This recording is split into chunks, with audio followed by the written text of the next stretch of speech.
போன உடனே எம்மா டரரா.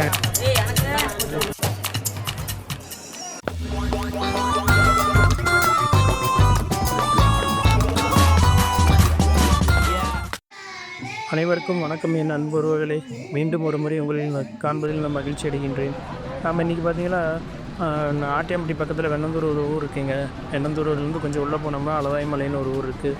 அதில் வந்து முருகப்பெருமானுடைய சன்னதி இருக்குங்க. அந்த முருகப்பெருமானை பார்க்க தான் வந்திருக்கோம்.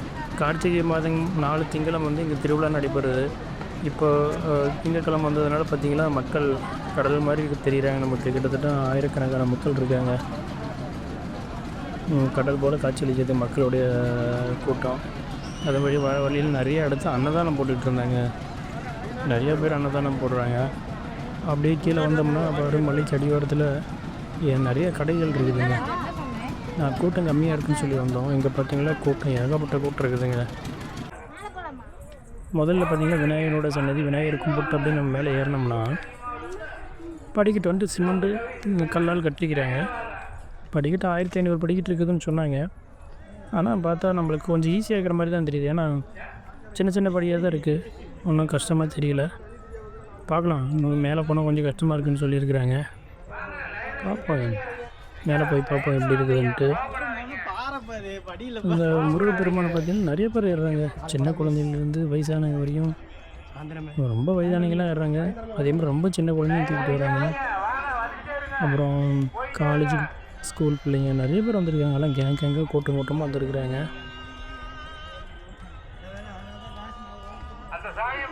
கொஞ்சம் மேகமூட்டமாக இருக்குதுங்க. நான் வந்தப்போ பரவாயில்ல. அதுக்கு 2 நாளைக்கு முன்னாடியெல்லாம் மழை பெஞ்சிட்டு இருந்தது. திங்கக்கிழமை நம்ம போக முடியுமா முடியாதான்னு கொஞ்சம் யோசனையிலே இருந்தோம். பரவாயில்ல, இன்றைக்கி கொஞ்சம் மேகமூட்டத்தோடு மட்டும்தான் இருக்குது. பாருங்கள், இந்த இடத்து வரையும் கொஞ்சம் படி நல்லா இருந்தது. இதுக்கு மேலே பாருங்கள், கல் அப்படி செதுக்கி படிக்கிற மாதிரி அடிக்கி வச்சுருக்கிறாங்க. பாதை ரொம்ப குறுகலான பாதை தாங்க, ரொம்ப சின்ன பாதை தான். ஒரு ஆள் ஏறி ஒரு ஆள் இறங்க கரெக்டாக இருக்குதுங்க. இது பார்த்திங்களா, இப்போ இந்த கார்த்திகை 4 திங்கள் மட்டும் ரொம்ப திருவிழா கூட்டம், மக்கள் கூட்டம் அதிகமாக வருதா சொன்னாங்க. மற்றது பார்த்திங்கன்னா அமாவாசை, பௌர்ணமி, கிருத்திகை, இந்த மாதிரி முருகனுக்கு ரொம்ப உகந்த நாள்கள்னு சொல்லுவோம்ல, அந்த நாள்லேயும் மக்கள் கொஞ்சம் வருவாங்கன்ட்டுங்க. அடிக்கட்டில்ல பேட்ரி 11 மணி ஆகுதுக்கு நம்ம இப்போ தான் ஏறுறோம். நிறைய பேர் தரிசனம் முடிச்சுட்டு கீழே இறங்கிட்டு இருக்கிறாங்க. எல்லாம் எங்கள் லோக்கலில் இருப்பாங்க. ஆனால் எங்களுக்கு தெரியும் எப்போ கூட்டம் வரும், நம்ம எப்போ போகலாம் அப்படின்னு சொல்லிட்டு. ஏன்னா வெயில் வந்துச்சுன்னா படி செப்பல் போடாமல் ஏற முடியாது. ஏன்னா செப்பலெல்லாம் கீழே விட்டுட்டு தான் வந்திருக்கோம். ஏன்னா எல்லாம் கல், அதனால் ரொம்ப சுடுங்க. குழந்தைய தூக்கிட்டு தான் ஏறுறாங்க. கொஞ்சம் போக போக கொஞ்சம் கடினம் தெரியுதுங்க. நிறைய பேர் உட்காந்துக்கிட்டாங்க. முடியல, கொஞ்சம் தூரம் ஏறுறாங்க, உட்காந்துக்கிறாங்க. நம்ம ஏறி மீறி போனால் ஒரு 20 நிமிஷம் தாங்க இருக்கும். அதுக்குள்ளேயே எல்லோரும் டயர்ட் ஆகிட்டாங்க. வாங்க அப்படியே போயிட்டே இருப்போம். காவாச்சி மேலே கூட ஏறல, இன்னும் போக வேண்டிய தூரம் நிறையா இருக்குது. எல்லாம் டயர்டாகி உட்காந்துக்கிறாங்க. நம்ம சும்மா நடக்கவே கஷ்டப்படுறோம். ஒரு பாருங்க தலைமலை தூக்கி வச்சுட்டு மேலே கடை இருக்க மாட்டேங்க, கடைக்கு எடுத்துகிட்டு போகிறாங்க.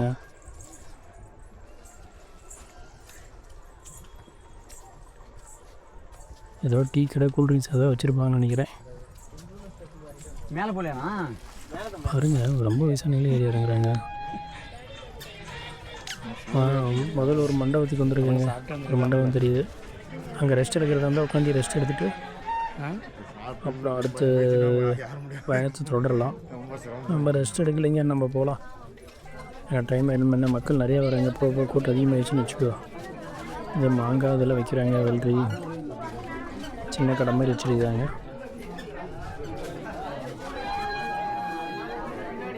இந்த மலை பார்த்திங்களா, மெயினாக பார்த்திங்களா குழந்தை வர வேண்டி நிறைய பேர் வேண்டுதல் வச்சு இந்த கோயிலுக்கு வராங்க.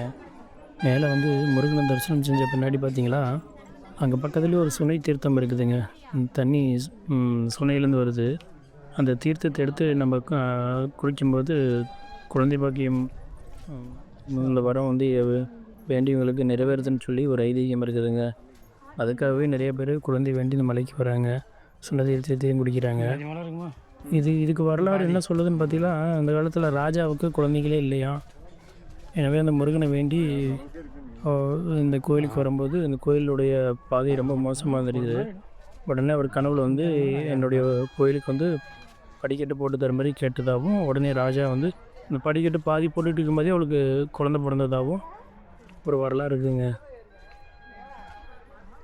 அதுக்காகவே இங்கே நிறைய பேர் பார்த்திங்கன்னா அந்த படி ஏறி மேலே போய் சொன்ன தீர்த்தம் குடிக்கும்போது குழந்தை பாக்கியம் உண்டாகுது அப்படிங்கிறதுனால நம்பிக்கை அதிகமாகி மக்கள் நிறைய பேர் வராங்க. வந்து அந்த குழந்தை வரம் வேண்டி வரவங்க எல்லாத்துக்கும் நிறைவேறதா சொல்கிறாங்க. மேலே பார்த்தீங்கன்னா நம்ம ஏற்கனவே ஒரு வீடியோவில் பார்த்தோம் கொங்கண சித்தர். அந்த கொங்கண சித்தரை வந்து மேலே சிறிது காலம் தங்கியிருந்து தியானம் செஞ்சுருக்காங்க. அதுக்கும் வரலாற்று சான்றுகள் இருக்குது. பாருங்கள், இப்போவே எப்படி இருக்குன்னா அந்த காலத்தில் என்ன இருந்திருக்கும், எப்படி மேலே ஒரு கோயில் கோபுரம் கட்டி மக்கள் போய் தரிசனம் செஞ்சுருப்பாங்க. அந்த காலத்தில் எல்லாமே அருமையாக பண்ணியிருக்காங்க. பாருங்கள், பாதி மலையில் முருகன் அமைஞ்சிருக்குது, பாதி மலை வந்துட்டோம், கிட்டத்தட்ட கோபுரம் அடைஞ்சாச்சு. இப்போ அந்தாண்ட ஒரு மக்கள் பாதி வராங்க. கூட்டம் உள்ள இப்போ வந்து மதிய டைம் ஆச்சுங்களா, அதனால் எல்லாம் பூஜைக்கு இப்போ ரெடி பண்ணிகிட்ருக்குறாங்க. அதனால் இங்கே அதிகமாக தேக்காயிடுச்சிங்க. மக்கள் கூட்டம் அப்படியே இங்கே உள்ள தரிசனம் நடக்காதனால மக்கள் கூட்டம் அப்படியே நின்றுடுச்சு. அதனால் மேலே ஏறுறீங்க எல்லாமே போகிறதுக்கு வழி இல்லாமல், இடம் மேலே இல்லை, குறுகிய இடம் தானே, கொஞ்சம் கூட்டமாக நிற்கிற மாதிரி தெரியுதுங்க. இங்கே பாருங்க, நிறையா குரங்கு இருக்குதுங்க. நாங்கள் வரவழி நிறையா பார்த்தோம். இது கொஞ்சம் கூட நம்மளை பயந்துக்கலைங்க, ரொம்ப மிரட்டுது. இந்தாங்க கோயில் இன்னும் ஓப்பன் ஆகலை, உள்ளே இன்னும் பூஜை நடந்துகிட்டு இருக்குதுங்க. நம்ம வெயிட் பண்ணிகிட்டு இருக்கிறோம். கொஞ்சம் பாதி பார்த்து உள்ளே விட்டுட்டாங்க, மீதெல்லாம் கீழே நிற்கிறாங்க. கீழே பாருங்கள், ஏகப்பட்ட கூட்டங்க. கிட்டத்தட்ட இங்கேயே ஆயிரக்கணக்கான மக்கள் கியூலேயே நிற்கிறாங்க. எங்கே சாமி தரிசனம் பண்ணுறதுக்கு 2 மணி நேரத்துக்கு மேலே ஆகிடுங்க. பாதி மலையில் தாங்க அந்த முருகன் அமைஞ்சிருக்குது. ரொம்ப அமைதியான இடங்க. பாதி இடத்துல அங்கே கோயிலெலாம் இருக்கிறதுனால மக்கள் பார்த்திங்கன்னா கொஞ்சம் ஏறி இந்த இடத்த கொஞ்சம் அதிகமான மக்கள் நிற்கிறதுக்கான இட வசதி இல்லைங்க. இவ்வளோ ஃப்ளாட்டான ஏரியா அங்கே கிடைக்கல. அதே மேல்மலையாக இருந்தால் ஓரளவுக்கு சமதளம் கிடைக்கும். இதுதாங்க அந்த சுனை திருத்தம். பாருங்க, உள்ள வாட்டர்களில் பிடிச்சிட்டு போகிறாங்க.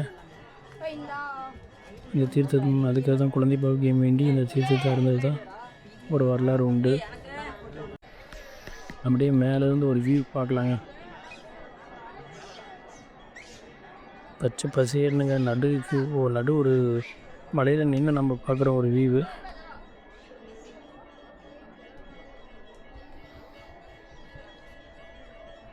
கோயில் கோபுரம் பாருங்கள்,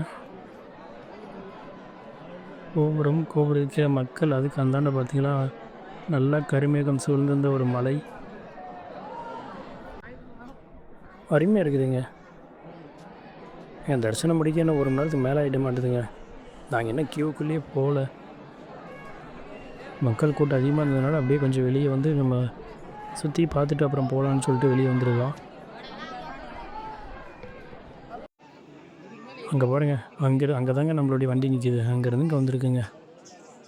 அது மக்கள் கூட்டம் ரொம்ப அதிகமாகிடுச்சிங்க. மதியோட கீழே இறங்குறதுக்கு வழி இல்லைங்க. நாங்கள் போய் பார்த்துட்டு திரும்பி வந்துட்டோம். ஏகப்பட்ட கூட்டங்க.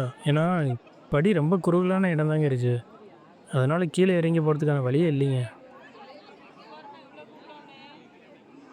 இங்கே வந்து பாருங்கள், ஊர் அமைதியான ஊராக தெரியுதுன்ட்டு. எங்கே பார்த்தாலும் பச்சை பசேர்னு வெறும் மலை குன்றுகளோட.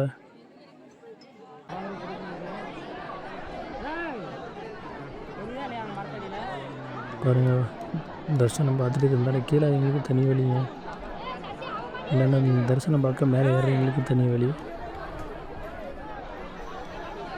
அது போய் பாதி இடத்த ஜாயிண்ட் ஆகுதுங்க. இந்தாங்க கோபுரம், மலைக்கு நடுவில் பாருங்கள், அருமையான ஒரு வியூ உங்களுக்காக. ஒரு 360 டிகிரியில்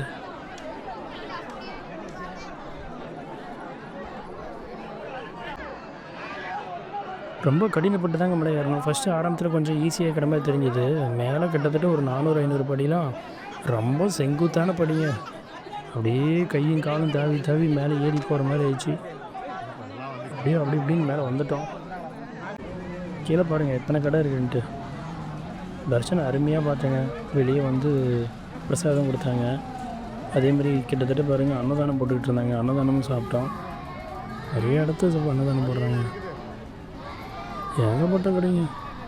இந்த வேளாம்பழம் எக்கச்சக்கமான கடை வச்சுருந்தாங்க. சப்ஸ்கிரைப் பண்ணிக்கிங்க.